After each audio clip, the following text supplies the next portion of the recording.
Welcome to the restored Lee Kirkland Segregated Cemetery in Jacksonville, Florida, on the beach side, Jack's Beach, as it's called, specifically, short for Jacksonville Beach, an area previously referred to as Pablo Beach, incorporated into the city in 1907.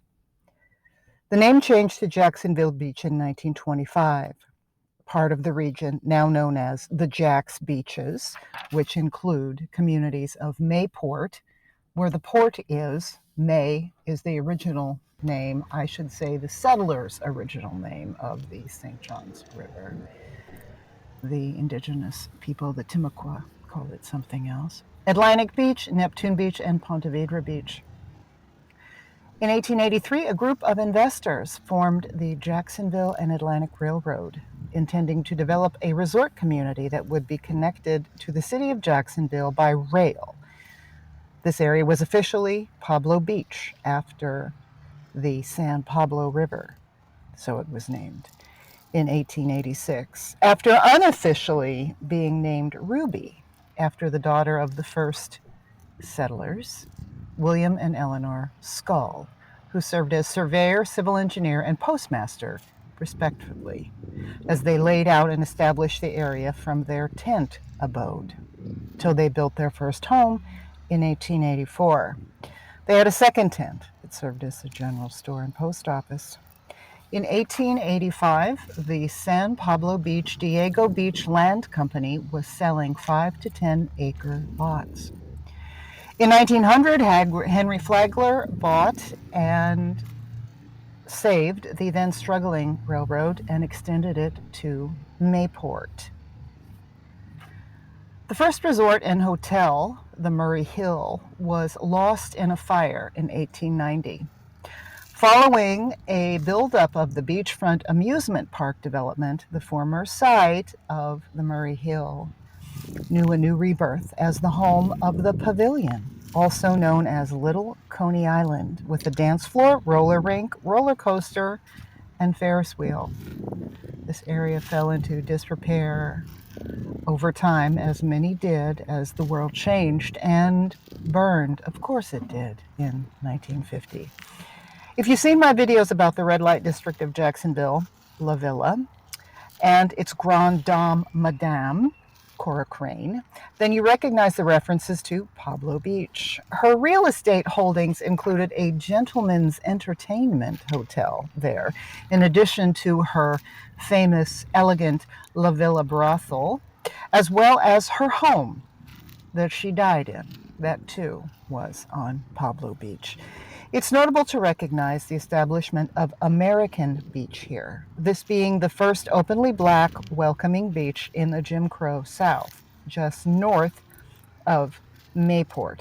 Founded in 1935 by the Afro-American Life Insurance Company as not only a beach welcoming black folk, but a resort area for accommodation, food, and entertainment.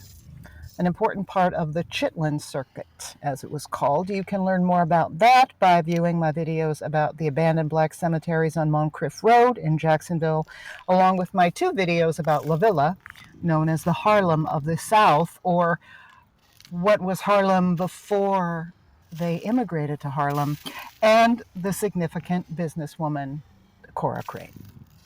This beach resort establishment and railroad provided many work opportunities for the folks resting here in Lee Kirkland.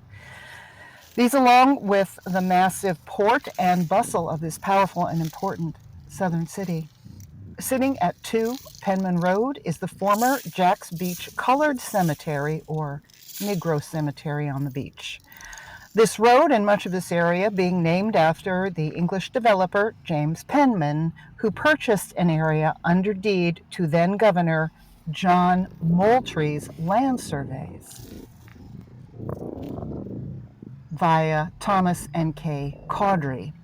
In 1774, this purchase, near the intersection of San Jose and University Boulevards, to those people who know Jacksonville, began the 3,000-acre Jericho Plantation. During the return of Florida to Spain, Penman, like many other English plantation owners, moved to Charleston. The land stores, and slaves were sold in auction to the interesting fellow Dennis Roll, noted for his failed attempt to establish a utopian community here in northeastern Florida, known as Roll Town. You can learn more about this fascinating failure in my video about Roll Town. The first recorded burial at Kirkland was of World War I Army wagoneer Jesse Bolter, passing in 1926. There are 107 noted burials according to findagrave.com, but given the times and history atop old plantation land, there's no way to assure how many actually rest here. Across Beach Boulevard is the 5,000 plus resting place for non-melanated folks from this time and forward, the H. Warren Smith Memorial Cemetery.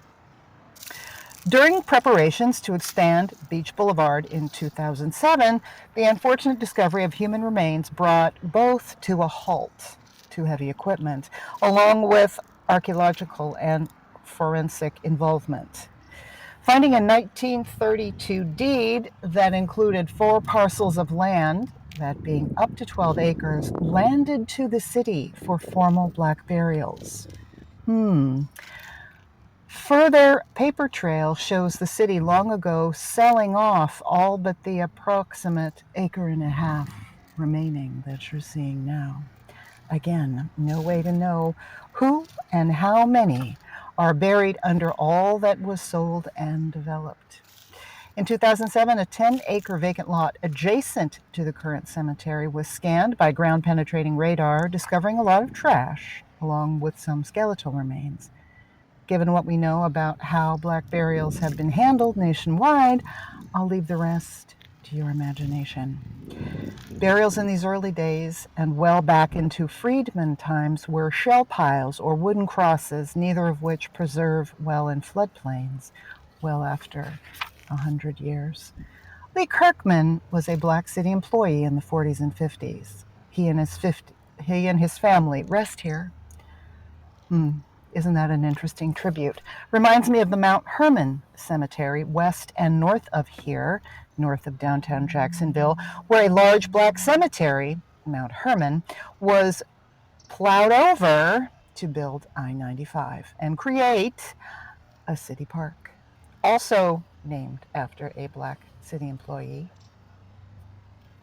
Now hiding beneath the Emmett Reed Community Center and Pool.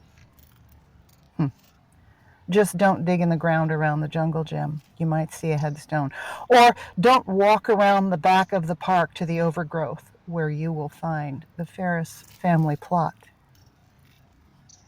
standing, having been cut away from the overgrowth by neighbors. At this time, I will highlight some of the World War I veterans resting here. How visible behind a new fence, archway, and parking lot, as well as mausoleum still operating to recoup the city costs for all this reclamation and restoration. Yes, World War I veterans. Will Cotton, private, Course of Action Battalion, 328 Battalion, Quartermaster Corps, 1896 to 1968. Jesse Butler, the first known placement, the 807th Pioneer Infantry, Wagoneer, 1892 to 1926. Jack Harris, private, the 43rd Recovery Company, Quartermaster Corps, 1897 1956. Harry Hawkins, U.S. Army Sergeant, passing in 1957. Willie Agent from Georgia, private in the Army, 1897 to 1961. Robert Harris, 1900 to 1967, Army cook. Willie Johnson, private in the Army, 1896 to 1944. George Thomas, Army private, the 403rd Labor Battalion, Quartermaster Corps. General Williams, Army private, 1893 to 1970. Lee Kirkland's grandson served as a Marine in Vietnam. He's buried in the family plot. He passed in 2011. Interesting stones you'll notice. Alzina Knight, 1884 to 1941. John Sylvester Champagne was 8 or 9 when he passed in 1990. Beautiful tributes of flowers, fruit, stones, shells, trinkets, and even a railroad spike prove their ancestors keep the connections alive. Various military legacy groups adorn flags and wreaths. These are the people that built the railroad and the roads that allowed the beaches to develop, manned the docks and the ferry piers, engineered the trains, streetcars, buses, cleaned the hotel rooms of the resorts, cooked the catered meals, entertained the tourists, and so on. Beneath them are their ancestors, born into burden or indenture, buried without surviving markers. Admittedly, my heart was filled when I pulled up to see the city having honored them by building a lovely wrought iron gate and archway with this acknowledgement, but it's only a little over 1 acre out of 12. I guess we'll never know. As the living, it is our duty to honor and protect the dead. There is no religion in a graveyard. There is no race in a graveyard. Once passed, they become all our ancestors, all our overwatching angels. Thank you.